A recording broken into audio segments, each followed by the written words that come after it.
नमस्ते बच्चों। मैं Vikas Dungarwal, government PG college Pratapgarh से। आज अपन बात करेंगे परमाणु ऊर्जा या एटॉमिक एनर्जी के विषय में।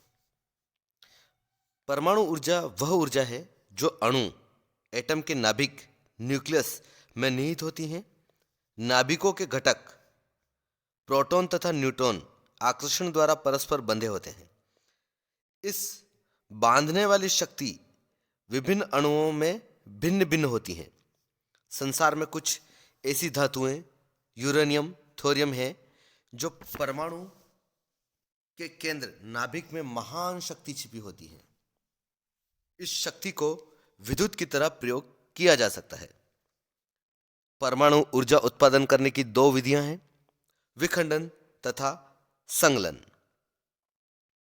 विखंडन क्रिया में एक बड़ा परमाणु टूटकर दो छोटे परमाणुओं में विभाजित हो जाता है। संगलन क्रिया में दो हल्के परमाणु परस्पर गलकर एक बड़े परमाणु में परिवर्तित हो जाते हैं।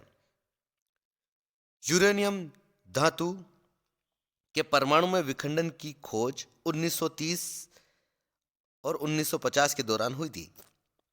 परमाणु के विखंडन से जो महान शक्ति निकलती है उसे नाभिकीय ऊर्जा, न्यूक्लियर एनर्जी भी कहते हैं। एक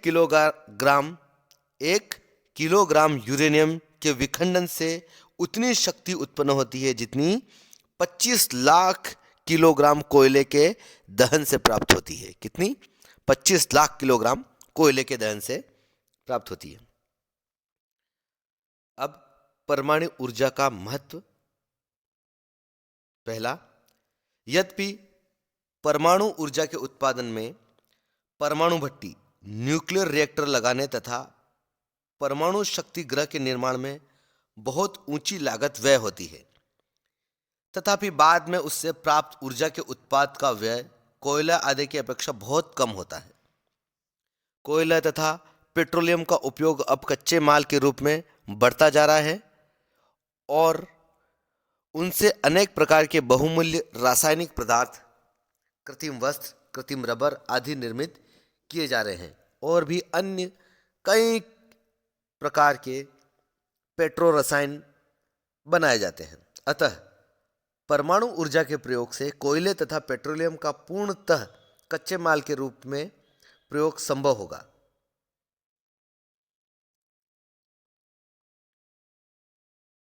तीसरा, जिन प्रदेशों में कोयला तथा पेट्रोलियम संसाधन का अभाव है वहां पर परमाणु ऊर्जा विशेष रूप से उपयोगी सिद्ध हुई है।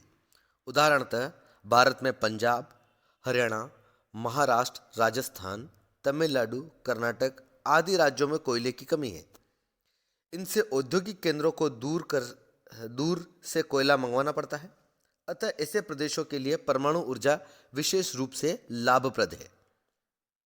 चौथा, परमाणु ऊर्जा स्वयं में प्रदूषण रहित है, किंतु इसके उत्पाद की प्रक्रिया में भूलवश भी असावधानी होने पर पर्यावरण के प्रदूषित होने की समस्या विकट हो जाती है। चेरनोबिल रूस की दुर्घटना इसका ज्वलंत उदाहरण है। पांचवा, परमाणु ऊर्जा का प्रयोग शांति उपयोग, विशेषतः चिकित्सा के क्षेत्र में विशेष लाभकारी है और इसके हानिकारक परिणाम तो आप जानते ही हो। परमाणु से परमाणु बम बनाया जा सकता है और पूरी दुनिया को नष्ट भी किया जा सकता है। इसलिए परमाणु तो अपने आप में बहुत बड़ा इसका दुरुपयोग भी किया जा सकता है।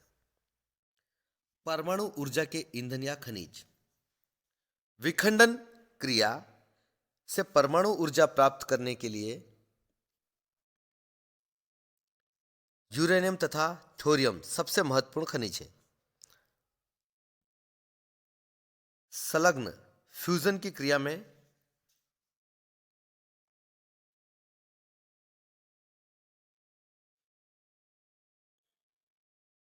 संलग्न फ्यूजन की क्रिया में हाइड्रोजन जैसे हल्के तत्वों का प्रयोग किया जाता है। यह प्रक्रिया अभी परीक्षण की अवस्था में है। यूरेनियम एक प्राकृतिक रूप से मिलने वाली भारी तत्व है जिसकी खोज 18वीं शताब्दी में हुई थी। इसका सर्वप्रथम उपयोग चीनी मिट्टी के बर्तनों के वर्णमात्री पिगमेंट के रूप में किया गया था। 1896 में बैकरेल द्वारा रेडियोधर्मिता एवं क्यूरी द्वारा रेडियम की खोज ने परमाणु ऊर्जा के उत्पादन की आधारशिला रखी। संप्रति यूरेनियम से भारी मात्रा में परमाणु ऊर्जा का उत्पादन किया जा रहा है। अब 100 से भी अधिक खनिजों पे यूरेनियम ऑक्साइड की विभिन्न मात्राएं मिलती हैं, किंतु प्रयोजनीय मात्रा में यूरेनियम की प्राप्ति 2 कच्ची धातुओं से होती है, पिच ब्लेंड तथा कार्नोटाइट। पिच ब्लेंड कच्ची धातु से प्राप्त यूरेनियम एवं एक ऑक्साइड होता है जिसे यूरेनिनाइट कहते हैं। यह परमाणु ऊर्जा के उत्पादन में सबसे महत्वपूर्ण है। यूरेनियम में U-235 तत्व होता है जिसे विखंडित करके विशाल नाभिकीय ऊर्जा प्राप्त की जाती है। इसका उपयोग आइसोटोप U-238 है जिसे प्लूटोनियम में पारेषित किया जा सकता है। प्लूटोनियम Pu-239 भी एक विखंडनीय तत्व है। यूरेनियम का वितरण आप स्क्रीन पर देख रहे हैं। 2002 के आंकड़ों के अनुसार विश्व में यूरेनियम के ज्ञात भंडार। द्वितीय विश्व युद्ध के पूर्व यूरेनियम भंडारों की स्थिति ज्ञात करने के संगठित प्रयास शून्य प्राय थे, किंतु महायुद्ध के बाद इस दिशा में तेजी से प्रयास किए गए। विश्व में यूरेनियम के ज्ञात भंडार जो है उनमें ऑस्ट्रेलिया जो है वो प्रथम स्थान पर है। ऑस्ट्रेलिया में 463,000 मेट्रिक टन, जो कि विश्व का लगभग 27.7% है। उसके बाद नंबर आता है दक्षिण अफ्रीका का, जहां पर 257,000 मेट्रिक टन है और विश्व का 15.4%। फिर इसके बाद नाम आता है नाइजर तीसरे नंबर पर 180,000 मीट्रिक टन और विश्व का 10.8%। फिर है ब्राजील 163,000 मेट्रिक टन और विश्व का 9.8%।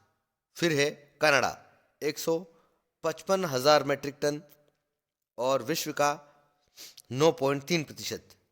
उसके पश्चात नाम है संयुक्त राज्य अमेरिका 137,000 मेट्रिक टन और विश्व का 8.2%।